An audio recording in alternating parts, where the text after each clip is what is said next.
નમસ્કાર, જય હિન્દ, જય ભારત। હું યુવરાજસિંહ જાડેજા।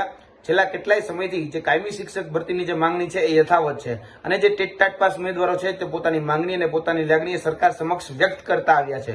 પરંતુ આવતીકાલ એટલે કે 18/6 ના રોજ મંગળવારના દિવસે જે ટેટ ટાટ પાસ ઉમેદવારો છે એ પોતાની માંગણી અને પોતાની લાગણી અને પોતાનો અવાજ બુલંદ કરવા માટે આવતીકાલે સવારે 11 વાગે જે ગાંધીનગરનું જે સેક્ટર 21 જે જીવરાજ મહેતા ભવન છે ત્યાં બધા જ ઉમેદવારો ભેગા થવાના છે અને પોતાનો અવાજ જે છે એ બુલંદ કરવાના છે। કેમ કે આપણે જાણીએ છીએ કે કાયમી જે શિક્ષકોની જે જગ્યા છે છેલ્લા ઘણા સમયથી લગભગ 40,000 જેવી જગ્યાઓ જે છે ખાલી છે અને જ્ઞાન સહાયક નામનું ગતકડું લાવી અને વૈકલ્પિક વ્યવસ્થાના નામે એક કાયમી વ્યવસ્થા કરવાની ક્યાંક ને ક્યાંક સરકારની જે મેલી મુરાદ છે એ પણ આપણે જાણીએ છીએ। અને છેલ્લા સમયોમાં જે પણ કહી શકાય પ્રતિષ્ઠિત માધ્યમોમાં જે શિક્ષણ મંત્રી છે એ પોતાની વાત રજૂ કરતા હતા અને એવું કહેતા હતા કે 15 જૂનની આસપાસ અમે દરેક વખતે શિક્ષકોની ભરતી કરીએ છીએ। તો 15 જૂન પણ જતી રહી છે, હજી સુધી કોઈ પણ કાયમી શિક્ષકોની ભરતીની રજૂઆત કે કહી શકાય કે ઓફિશિયલ વેબસાઇટ ઉપર કોઈ પણ પ્રકારની જાહેરાત હજી સુધી સુદ્ધા આવી નથી। તો તેને લઈ આવતીકાલે ગાંધીનગરની અંદર બહોળા પ્રમાણમાં જે ટેટ ટાટ પાસ ઉમેદવારો છે પોતાની માંગણી, પોતાની લાગણી, પોતાનો અવાજ